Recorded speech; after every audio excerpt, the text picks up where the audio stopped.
नमस्कार, स्वागत है आपका। आपके साथ मैं दीपेश बरगले।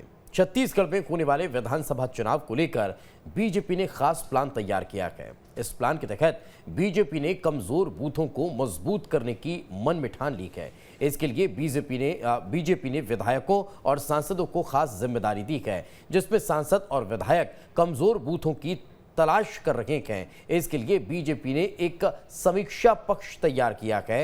इस समीक्षा पत्र में चौंकाने वाली बात यह है कि समीक्षा पत्र में बूथ के धार्मिक समीकरण की जानकारी भी मांगी गई है।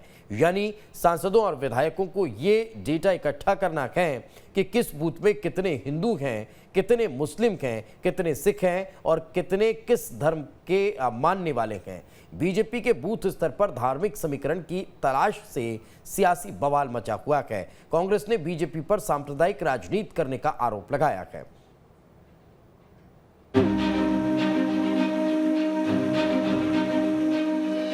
छत्तीसगढ़ विधानसभा चुनाव के लिए बीजेपी ने बड़ा धार्मिक दांव चला है। बहाना बूथ को मजबूत करने का है, लेकिन एजेंडे में कुछ और भी है। इस प्लान के तहत बीजेपी ने सांसदों और विधायकों को कमजोर बूथ तलाशने की जिम्मेदारी दी गई है। इसके तहत विधायकों सांसदों को एक फॉर्म दिया गया है। समीक्षा पत्र में बूथ के धार्मिक समीकरण की जानकारी भी मांगी गई है। फॉर्म में एक धर्म का भी कॉलम दिया गया है। किस बूथ में किस धर्म के कितने लोग हैं, जानकारी इकट्ठा करनी है। जानकारी के मुताबिक हर शक्ति केंद्र में नेता 10 दिन रहेंगे। पदाधिकारियों को 10 घंटे बूथ पर बिताना है। इस दौरान केंद्रीय योजनाओं का फीडबैक लेंगे, जनता को केंद्र के कामों के बारे में बताएंगे। तो क्या ये माना जाए कि बीजेपी धर्म के आधार पर बूथों की पड़ताल कर रही है? हालांकि बीजेपी इससे साफ इनकार कर रही है। बीजेपी का कहना है कि संगठन को मजबूत करने के लिए डाटा इकट्ठा किया जा रहा है। इसमें किसी प्रकार का कोई धार्मिक एजेंडा नहीं है। बीजेपी के इस ध्रुवीकरण को लेकर कांग्रेस सवाल उठा रही है।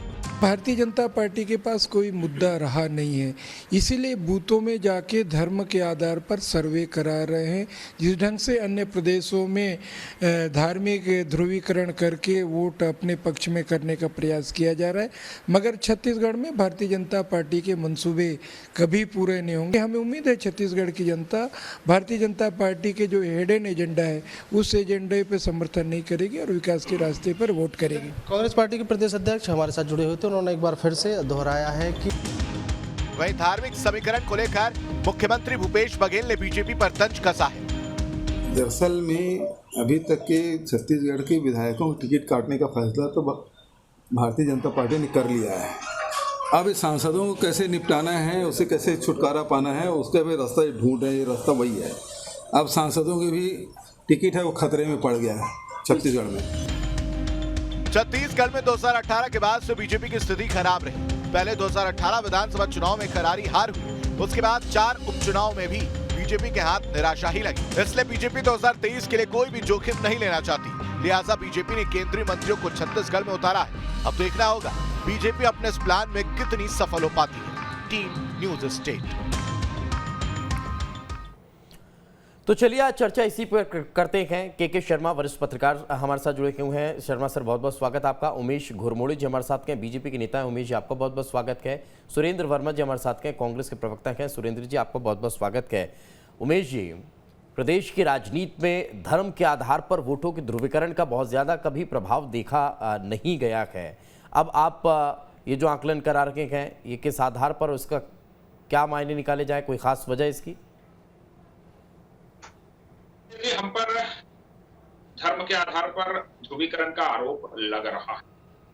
ये आरोप वो लोग लगा रहे हैं जो लगातार इस देश के अंदर में 50-55 वर्षों तक लगातार ध्रुवीकरण की राजनीति, धर्म विशेष की राजनीति लगातार करते रहे।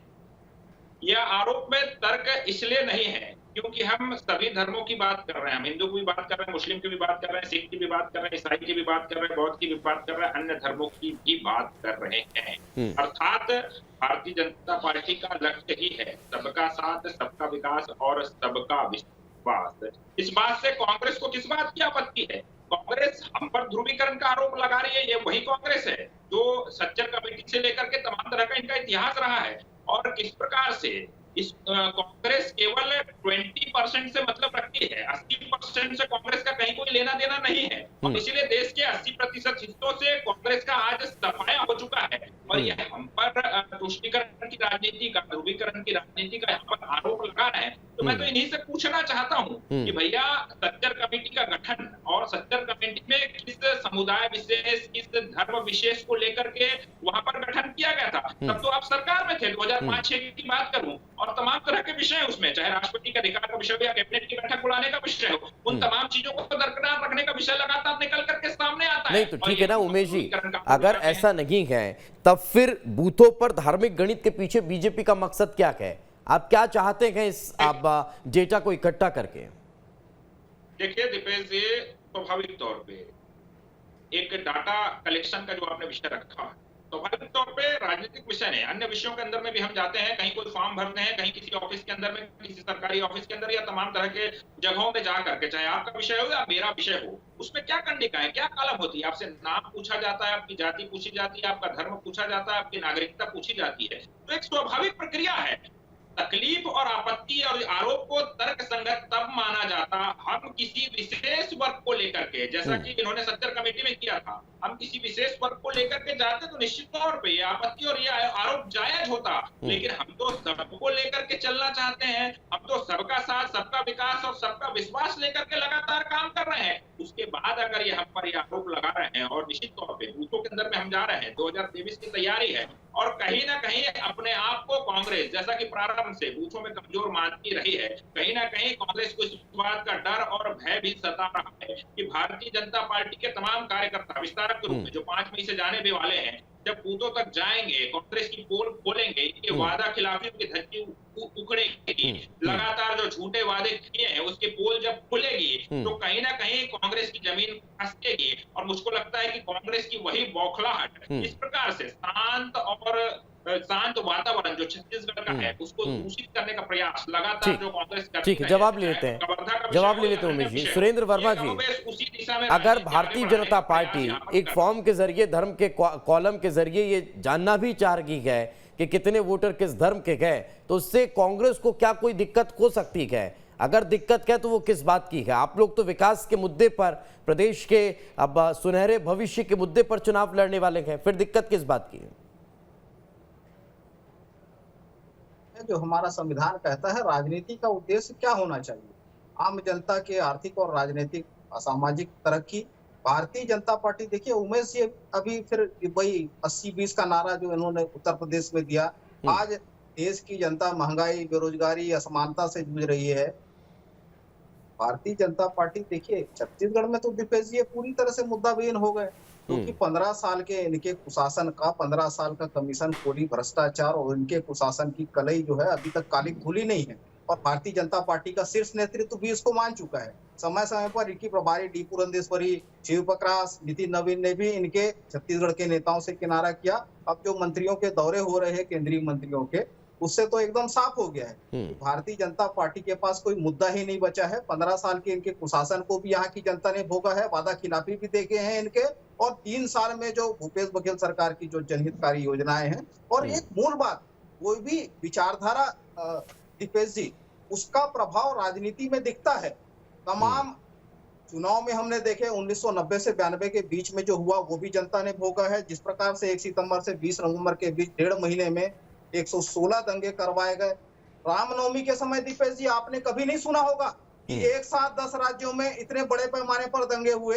खरगोन में आज क्या स्थिति है? तो ये जब सत्ता की हवस इनके अंदर इतनी बढ़ गई है और इनकी जो आइडियोलॉजी है, कोई भी पार्टी काम करती है उसके पीछे विचारधारा होती है दीपेश जी। अंग्रेज विभाजनकारी नीति के चलते जो अपने गुर्गे रखे थे, उस विचारधारा के लोगों को यहाँ छोड़ गए हैं। और पहली बार देश में सांप्रदायिक दंगों का इतिहास क्या है दीपेश जी? 1853 में पहली बार सांप्रदायिक दंगे हुए।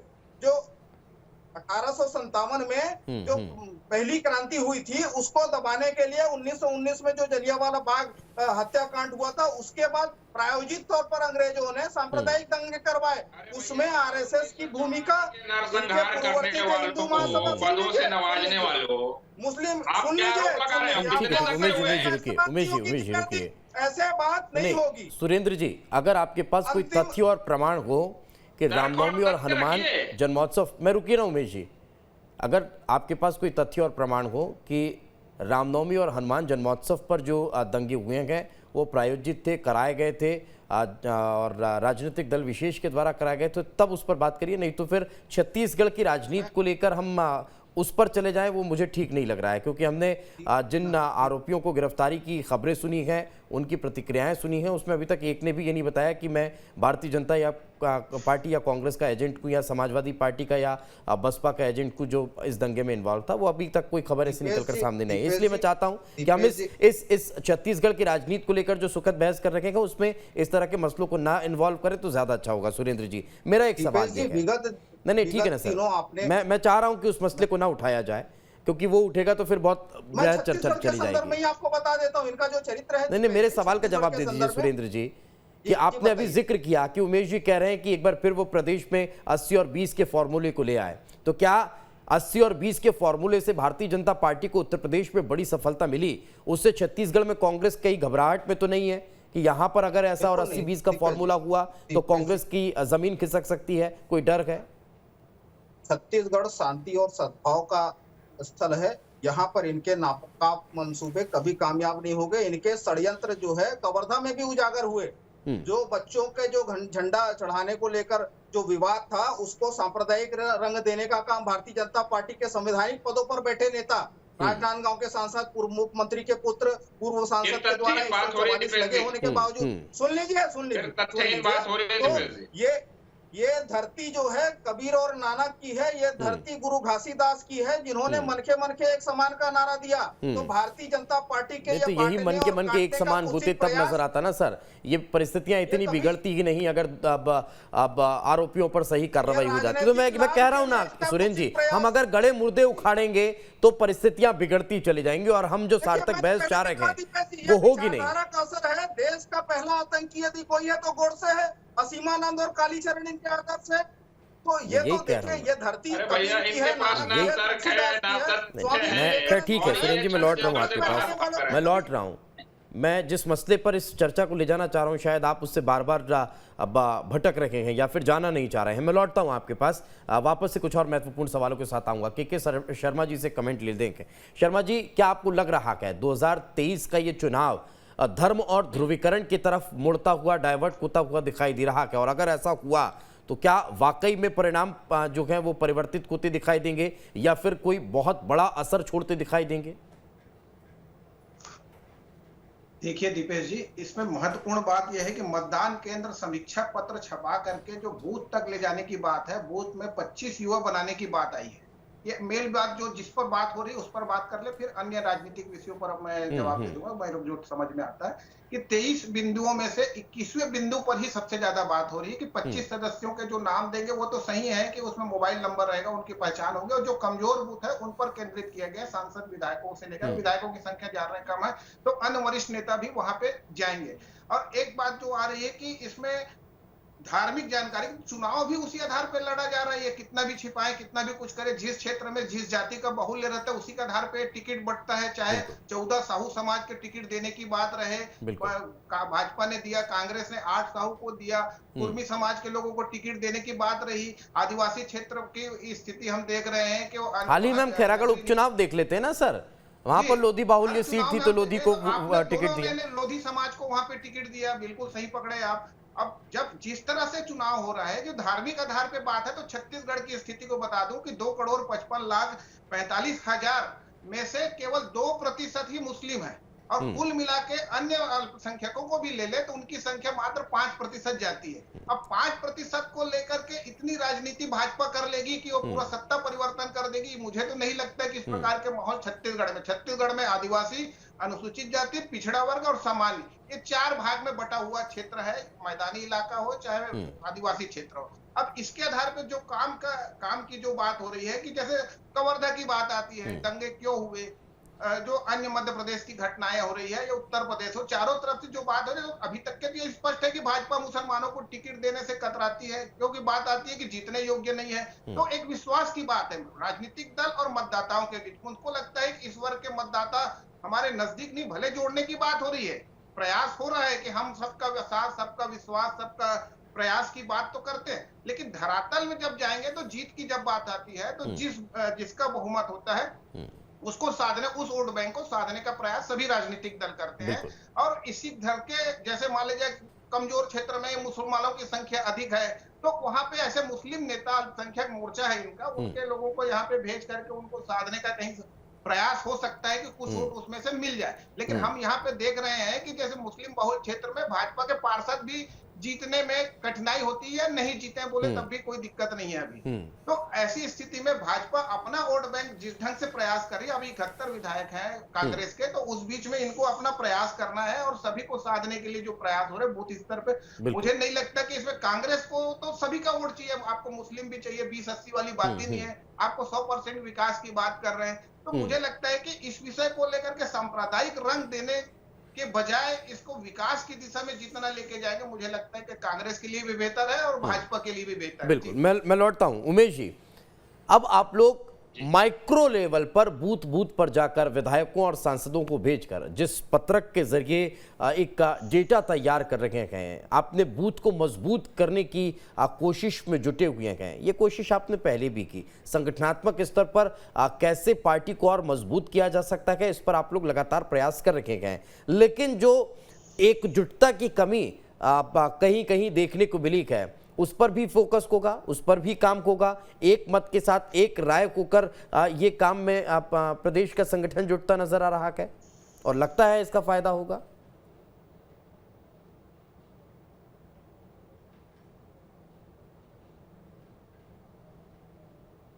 उमेश जी,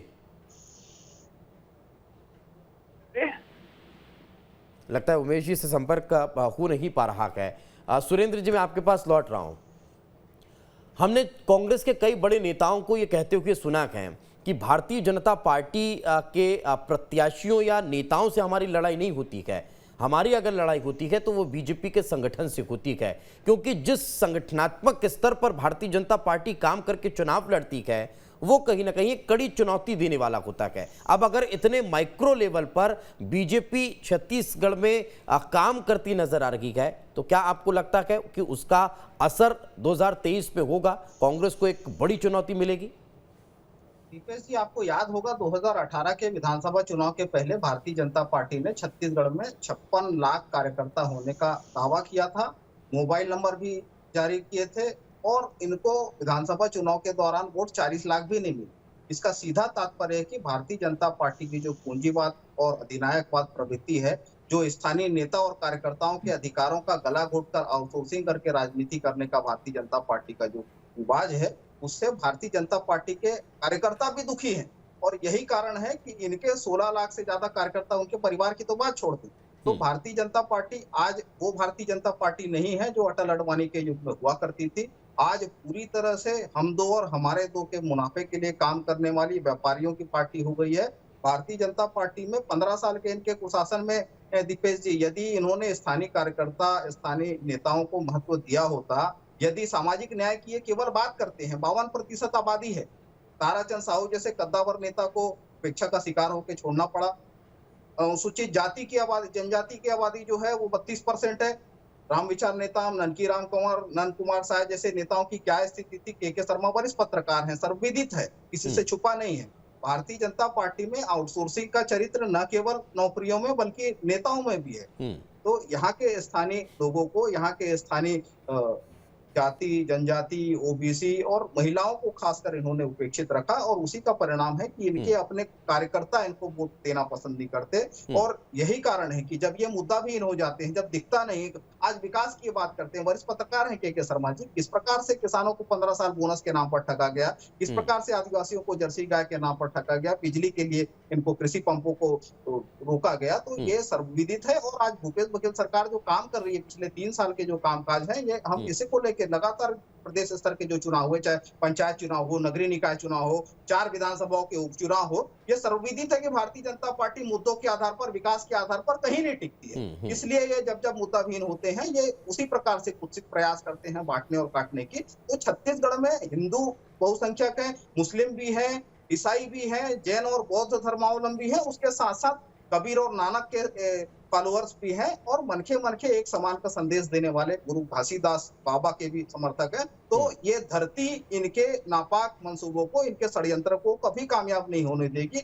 छत्तीसगढ़ में सिर्फ वादा पूरा करने वाली सरकार, भूपेश जो है भरोसे का पर्याय बन चुके हैं और आने वाले समय में भी निश्चित रूप से भारतीय जनता पार्टी के इस प्रकार के कुत्सित प्रयास को छत्तीसगढ़ की जनता सिरे से नकार देगी। पहले से ये बस्तर में लगातार इनका चिंतन शिविर होता है दीपेश जी, वहां भी इनकी पुरंदेश्वरी जो थूकने का फार्मूला देती है, उसके बाद नगरीय निकाय चुनाव होता है, जनता जवाब देगी। तो निश्चित रूप से आज जो है 29 आदिवासी क्षेत्र हैं, उनमें से 28 में कांग्रेस के विधायक हैं। सिर्फ एक रामपुर को छोड़ते जहां पे ननकीराम कंवर जी हैं, बाकी भारतीय जनता पार्टी को जनजातीय क्षेत्रों में भी जैसा ये पत्थलगड़ी को लेकर ये जेलों में बंद करते रहे आदिवासियों को, आज देवगुड़ी और घोटुल हमारे सरकार के मंत्री और विधायक वहां पर सहभागिता निभा रहे हैं। तो छत्तीसगढ़ में भूपेश बघेल सरकार में आमजन की सहभागिता है, सामाजिक न्याय है। खैरागढ़ चुनाव की बात कर रहे थे, पहली बार खैरागढ़ में जो बहुसंख्यक आबादी है, ओबीसी वर्ग की महिला को प्रत्याशी बनाने का काम यदि किसी ने किया तो कांग्रेस ने किया है। नरवा गरवा घुरुआ बारी, राजीव गांधी किसान न्याय योजना, भूमिहीन कृषक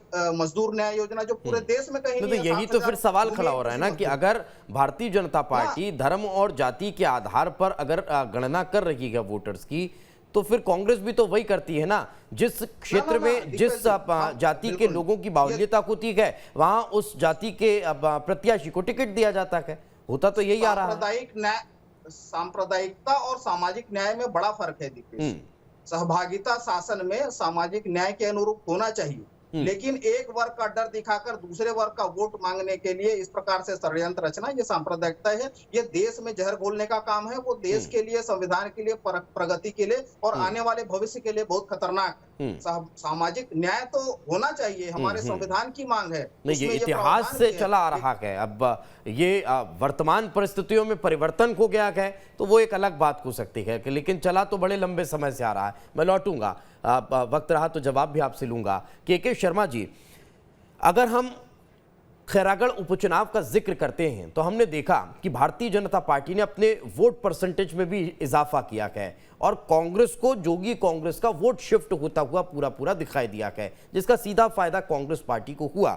क्या अब आपको लग रहा है कि जिस परिस्थिति के साथ, जिस मजबूती के साथ भारतीय जनता पार्टी ने यहां पर चुनाव लड़ा, और अगर अब वो अपने कमजोर बूथों को और मजबूत करने की दिशा में आगे बढ़ रही है, तो 2023 में कड़ी चुनौती देने की तैयारी में है? निश्चित रूप से आपने शुरू में कहा कि भाजपा के संगठन के स्तर पे, नीचे बूथ स्तर पे जो तैयारी कर रही है, कमजोर बूथों को पहचान करके वहां पे 25 युवा तैयार करना, उनका डायरेक्ट राष्ट्रीय नेताओं से संपर्क की बात आ रही है कि उनसे मोबाइल से जुड़ेंगे और उनसे चर्चा करेंगे। तो जिस धर्म और जिस जाति के लोग वहां पे रहेंगे वो 25 युवाओं में शामिल रहेंगे जो उस बूथ को मजबूत करने का काम करेंगे। एक चीज। दूसरा, जो खैरागढ़ की जो बात है, निश्चित रूप से खैरागढ़ में 67,000 वोट जो मिला है, 60 से 67 तक के जो भाजपा पहुंची है, तो कुछ वोट परसेंट उनका भी बढ़ा है। वहां पे जो कांग्रेस का जो 31,000 से जो 87,000 पहुंचे, वो पूरी तरह से जोगी कांग्रेस का, जोगी कांग्रेस के प्रत्याशी को केवल 1200 वोट मिले हैं। यदि वो 61,000 में से कुछ अपना गेन कर आते 25-30,000, तो स्थिति क्या होती, ये अलग विषय है। अब रिजल्ट को लेकर के आगामी चुनाव भाजपा के लिए चुनौती है। ये सर्वविदित है कि 71 विधायक है और नगरीय निकाय पंचायत चुनाव में जो स्थिति, जो दुर्दशा हुई है, उसको दुरुस्त करने के लिए इनको संगठन को मजबूत करने के साथ केंद्र सरकार की योजनाओं को लेकर के और राज्य सरकार की असफलता या जो घोषणाएं पूरी नहीं की है, उन विषयों को जनता के बीच ले जाना होगा। साथ ही इसमें सबसे महत्वपूर्ण बात है कि भाजपा जो प्रत्याशी की जो बात आ रही है, जो मुख्यमंत्री बोले हैं कि विधायकों की टिकट काट के सांसदों को देने की बात है, ये राजनीतिक विषय है कि किस ढंग से वो होगा। राष्ट्रीय नेतृत्व तो उसमें क्या नीति बनाती है कि जो 10,000 से आ रहे हैं उनकी टिकट काटेंगे कि 20,000 से आ रहे हैं। एक नीति आएगी तो उसमें पुराने जो अभी चुनाव लड़े हुए हैं उनकी टिकट कटने की बात आएगी कि उसमें एक फार्मूला कहीं ना कहीं आएगा। मैं बिल्कुल मैं जवाब लेता, हालांकि उमेश जी हमारे साथ है नहीं, अब कुछ तकनीकी खामी की वजह से वो हमसे डिस्कनेक्ट हो चुके हैं। खैर, चूंकि वक्त का जी देख रहे हैं संक्षेप में सर। जी, आप भी देख रहे हैं कि यहाँ पे राम वन गमन पथ को लेकर के जो काम हो रहा है, या कवर्धा हिंसा को लेकर है, सांप्रदायिकता को लेकर बात है, काली महाराज की गिरफ्तारी वाला मामला हुआ, महात्मा गांधी और राम जी को लेकर के, तो ये पूरी तरह से हम देख रहे हैं कि कहीं ना कहीं राजनीति, बिल्कुल राजनीति और धर्म दोनों कहीं ना कहीं मिक्सअप होते हुए प्रदेश में दिखाई दे रहे हैं, और यही कारण है कि धर्म और ध्रुवीकरण के नाम पर अब 2023 का चुनाव होता दिखाई देगा। बहुत बहुत शुक्रिया आप सभी का हमारे साथ चर्चा में जुड़ने के लिए। इसी के साथ हमारे इस खास पेशकश में आज फिलहाल इतना ही, दीजिए इजाजत, नमस्कार।